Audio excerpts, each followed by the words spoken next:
Aspirants, तो आज एक फिर से एक छोटा सा इंपॉर्टेंट सा सेशन लेके आई हूँ आपके लिए कि आप लोगों के दिमाग में अक्सर चलता है कि मैम रात में तारे बड़े टिमटिमाते हैं, लेकिन ये टिमटिमाते क्यों हैं? असल में क्या ऐसा रीजन है, क्या ऐसा लॉजिक है जो इसके पीछे होता है?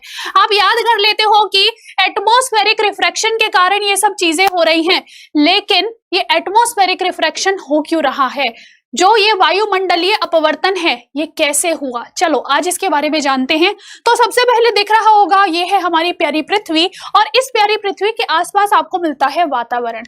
इस वातावरण में आपके 5 मंडल हमें देखने को मिलते हैं, ठीक है। जैसे आपको सबसे पहला यहाँ पे मंडल दिख रहा है जिसको हम कहते हैं ट्रोपोस्फियर यानी कि शोभ मंडल।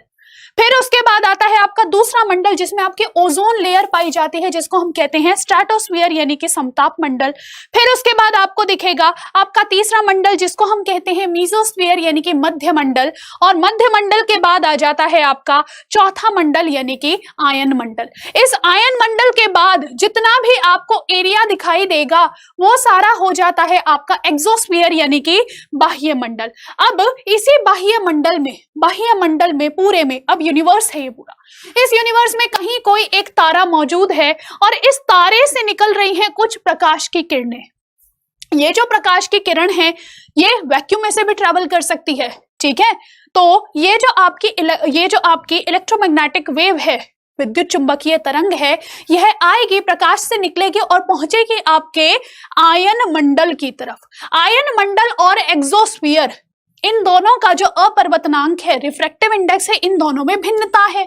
और इस भिन्नता के कारण क्या होगा, ये जो लाइट रे है ये अपने पथ से डेविएट हो जाती है, मुड़ जाती है। अब इसी प्रकार से जब ये आयन मंडल से मध्य मंडल यानी कि आयनोस्फीयर से मीजोस्फीयर में चलती है तो वहां पे फिर से रिफ्रैक्शन होगा, और रिफ्रैक्शन के कारण फिर से इसका जो पोजीशन है, इसका जो डायरेक्शन है वो चेंज हो जाएगा। ये डायरेक्शन फिर से चेंज कब होगी, जब क्या होगा, जब वह मध्य मंडल से कहां चलती है, समताप मंडल, मीजोस्फीयर से स्ट्रेटोस्फीयर चलेगी। Again change in refractive index, फिर से जो इनका अपवर्तनांक है उसमें परिवर्तन आया, जिसके कारण होगा फिर से एक बार अपवर्तन यानी कि रिफ्रैक्शन।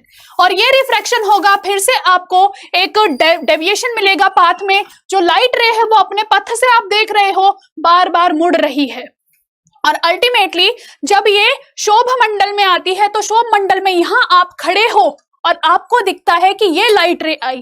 अब हमारी जो ब्रेन है वो सोचता है कि ये जो लाइट रे आ रही है ये एकदम सीधी आ रही है, और इस सीधी लाइट रे आने की वजह से हम सोचते हैं एक सीधी लाइट रे, एक लाइन अपने दिमाग में बना लेते हैं, और हमें जो तारा है वो कहीं ऊपर टिमटिमाता हुआ दिखाई दे रहा है।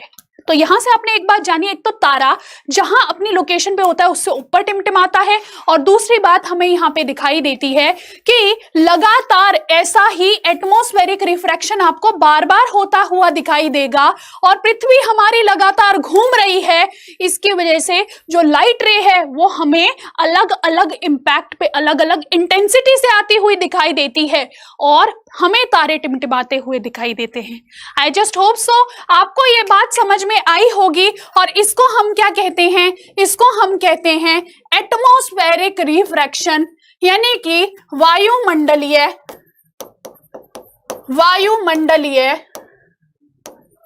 अपवर्तन,